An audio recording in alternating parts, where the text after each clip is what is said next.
이 시간에 우리 말씀 보겠습니다. 오늘 말씀은 아모스 2장의 말씀입니다. 아모스 2장의 말씀이고요. 효와 행복도 펴주시기를 바랍니다. 이 시간 구약성경 아모스 2장 말씀을 우리 함께 봉독하도록 하겠습니다.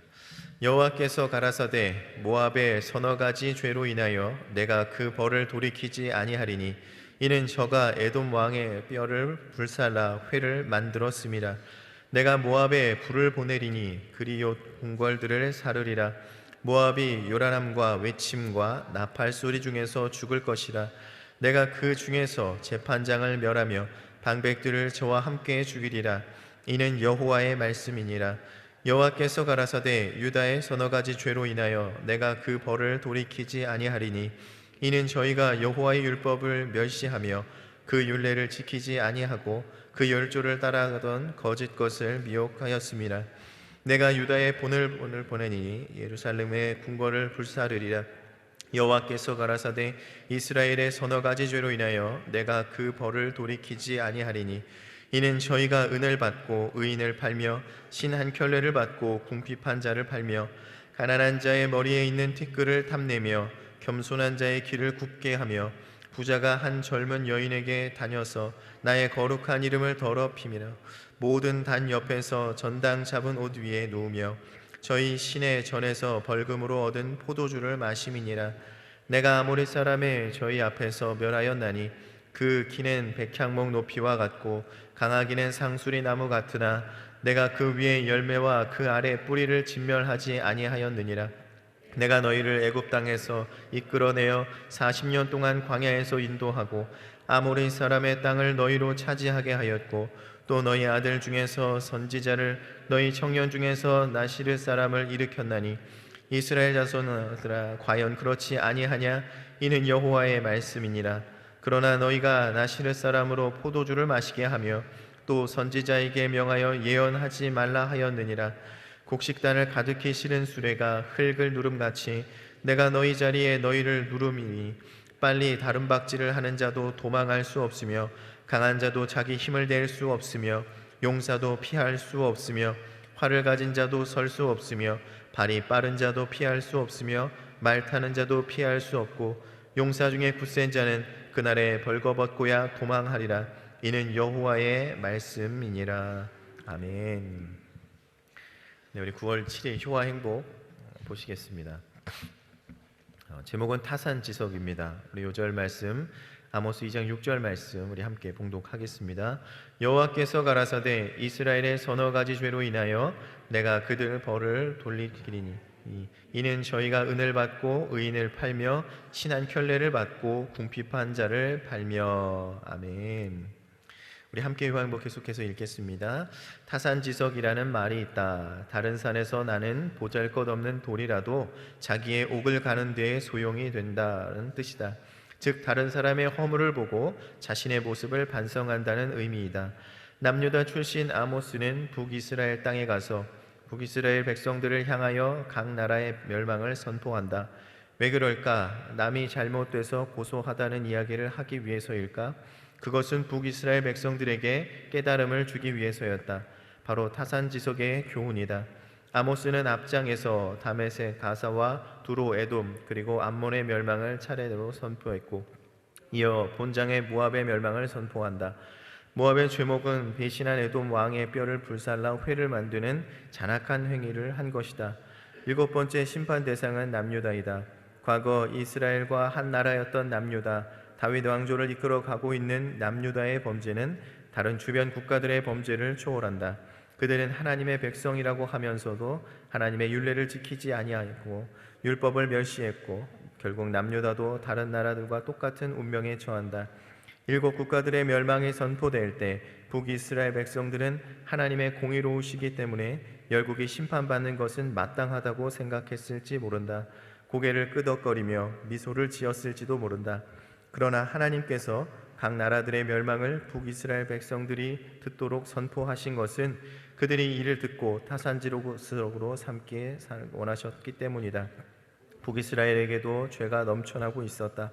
그러나 북이스라엘 백성들은 자신의 죄를 깨닫지 못한다. 결국 북이스라엘은 남유다보다 이른 시 722년에 멸망한다. 오늘 말씀의 제목은 타산지석입니다. 오늘 말씀은요, 하나님의 심판 예언이 기록된 이방의 6나라, 오늘 말씀에 다메섹, 가사, 두로, 에돔, 암몬, 모압 중에서 오늘 이 6번째 나라인 모압에 대한 심판의 예언이 기록되어 있고요. 또 이방 나라뿐만이 아니라 하나님께서 택하신 민족이었던 이스라엘 백성, 현재는 이제 남유다 남쪽으로 또 북쪽의 이스라엘로 이렇게 분리된 두 나라에 대한 그런 심판의 예언이 기록되어 있는 것이 바로 오늘 말씀입니다. 먼저 모압에 대해서 좀 이야기를 해 본다라면요, 모압은 롯이 그 큰딸과 근친하여서 얻은 아들의 이름입니다. 그리고 그 후손을 이제 모압 족속이다 이렇게 부르고 있지요. 그들은 이스라엘이 출애굽할 당시에 벌써 그 잘 조직되어 있던 그런 왕국의 모습을 가지고 있었던 민족입니다. 구약에 나타난 모압 족속의 모습은요, 여러분 모압하면 누가 떠오르시죠? 룻도 생각이 나고요. 그 여인이 이방 여인 룻이 생각이 나죠.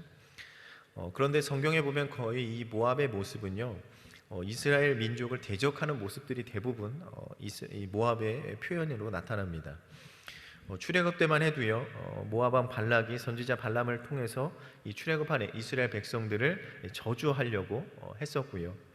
이 일이 실패하게 되어지자 이제 모압 여인들을 동원하여서 이 음행과 우상 숭배에 빠지도록 이스라엘 백성들을 또 유혹하였고, 또 이 사건을 통해서 하나님이 진노하셔서 24,000명이 죽게 되어지는 사건이 이 모압을 통해서 나타나게 되었다라는 것이죠.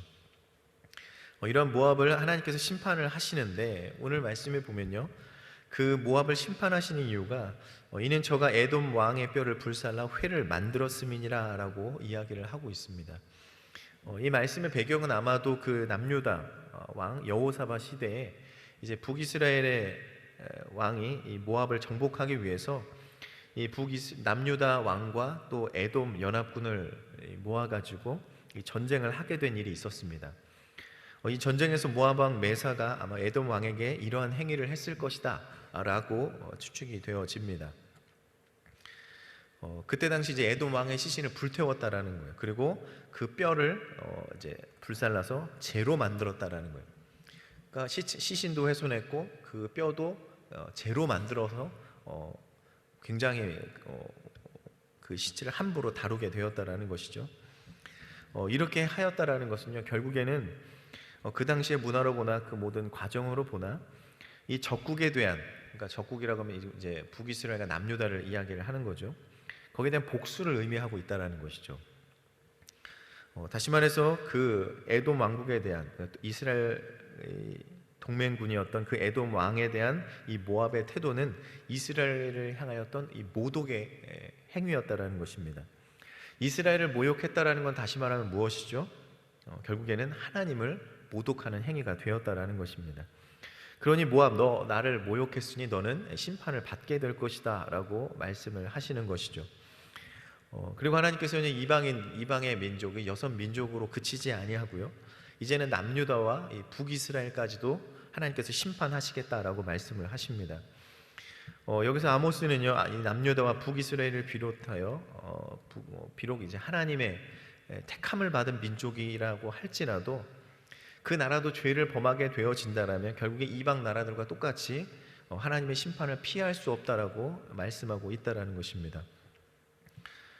그 죄가 이제 조금 이방 민족하고는 다르죠. 하나님을 모독하였던 어떤 도덕적인 행위들, 이런 것들을 지적을 했다라면 이제 남유다는 어떻게 지적합니까? 율법을 멸시하였고 규례를 어겼고 그 조상들이 하였던 그 거짓된 우상의 길을 쫓아갔다라고 이야기를 하고요. 북이스라엘도요, 보다 구체적으로는 사회적으로 어떤 불의를 행하였고 우상의 신전에서 가증한 행위를 했다라는 것, 그것에 대해서 지적을 하고 있습니다. 결국엔 무엇입니까? 하나님의 택함을 받은 백성들이 다른 어떤 이방 사람들, 믿지 않는 사람들과 똑같은 죄를 범했다고 할지라도 이 믿는 자들에게는 더 가중한 벌이 주어지게 된다는 거예요. 뭐죠? 우리는 하나님의 그 신앙을 우리가 지키며 살아가는, 하나님의 말씀을 우리가 지키며 살아가는 것을 하나님이 보신다라는 거예요. 그러니까 우리는 어떡합니까? 믿는 사람들은 세상을 살아갈 때 더 기도해야 되고요. 세상 사람과 같은 죄를 범하지 않도록 우리가 날마다 깨어서 경계를 해야 된다는 것입니다. 결국에 믿는 사람들이 죄에 빠지는 이유는 무엇입니까? 가장 큰 이유는 아마 하나님 베푸신 어떤 그 구원의 은혜를 망각하는 것, 하나님 베푸신 은혜를 잊어버리는 것이 아마 가장 죄에 빠지는 이유가 될 것입니다. 오늘 10절과 11절에 그렇게 말씀을 하십니다. 내가 너희를 애굽 땅에서 이끌어내어 40년 동안 광야에서 인도하고 아모리 사람의 땅을 너희로 차지하게 하였고 또 너희 아들 중에서 선지자를 너희 청년 중에서 나시르 사람을 일으켰나니 이스라엘 자손들아 과연 그렇지 아니하냐 이는 여호와의 말씀이니라 라고 말씀하고 있습니다. 결국 이 사건은 그런 거죠. 출애굽 사건으로 인해서 이스라엘이 하나님의 구원의 은혜를 이제 얻게 된 것입니다. 그리고 하나님께서 40년 동안 이제 광야에서 먹게 하시고 그들을 인도해 주셨습니다. 따지고 보면 이 광야의 40년의 시간은 무엇입니까? 결국 하나님의 불순종에 대한 징계의 모습입니다. 그런 징계의 시간 가운데에서 하나님께서 그들의 분명히 그 가운데서 순종하지 않는 모습들도 분명히 나타났지만 하나님께서 그들을 보존하셨다라고 이야기를 합니다. 그들을 진멸하지 아니하셨다라고 이야기를 합니다. 이것이 얼마나 큰 은혜인 줄을 모르죠. 그러니 광야는 어찌 보면 이 징계의 시간임과 동시에 하나님의 은혜의 시간이었다라는 것입니다. 뿐만이 아니라 그들에게 선지자를 보내주셔서 하나님의 뜻을 알게 하셨고 또 나시르 사람, 우리가 알고 있는 이 나시린이죠. 사사로 세움받은 사람들, 그들을 하나님이 세워주셔서 또 그 백성들을 인도하시고 또 구원해 주시고 이런 일들을 하셨다라는 것입니다. 그러면서 말씀하시는 거예요. 과연 그렇지 아니하냐? 내가 너희들에게 베푼 이 은혜가 명백하지 않느냐? 그런데 너희들은 왜 그런 길을 걸어가게 되었느냐라고 주님은 말씀하고 계신다라는 것이죠.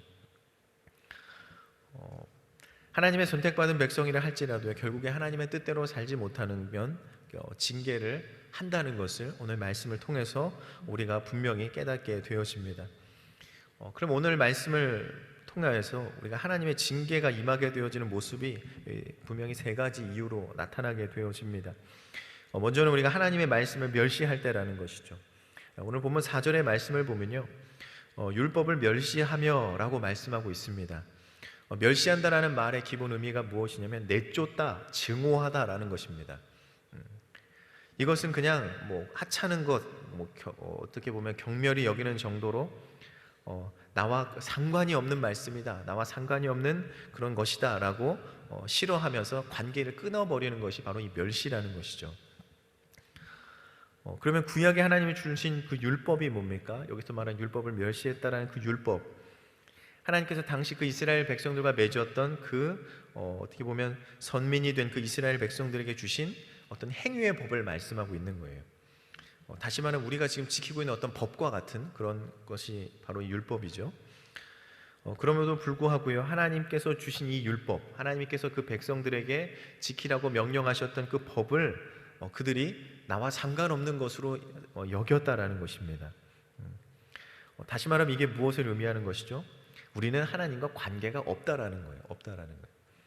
하나님 그 백성들에게 이렇게 율법을 지켜라라고 말씀하셨지만 그 율법을 무시했다라는 거예요.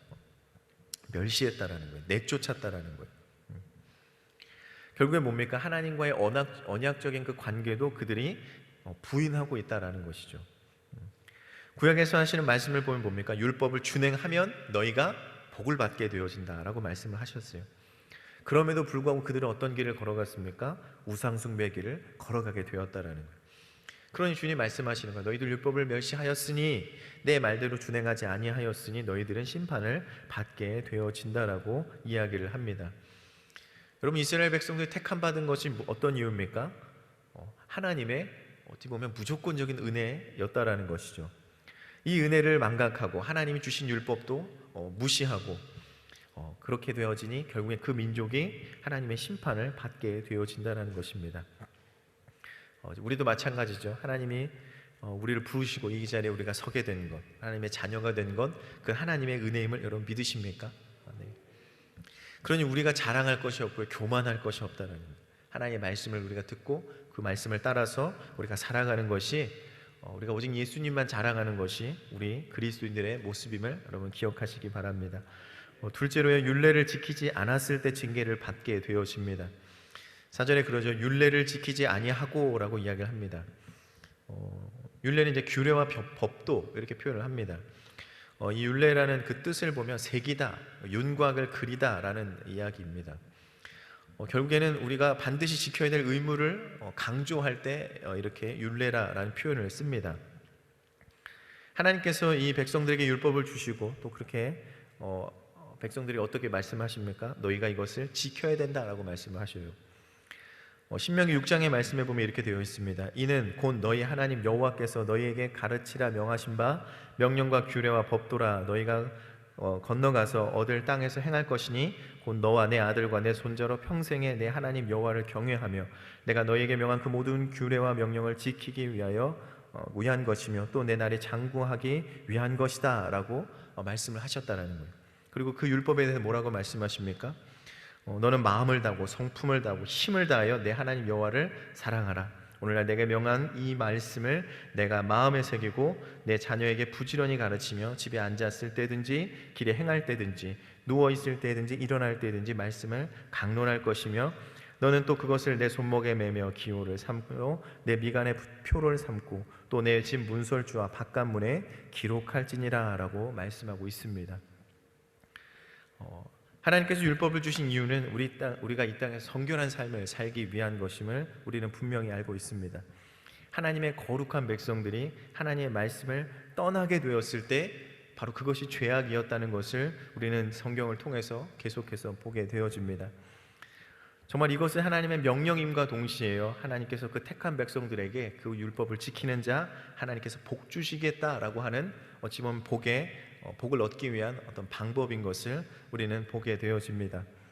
그럼에도 불구하고 이 율례를 지키지 않았다라고 오늘 말씀하고 있습니다.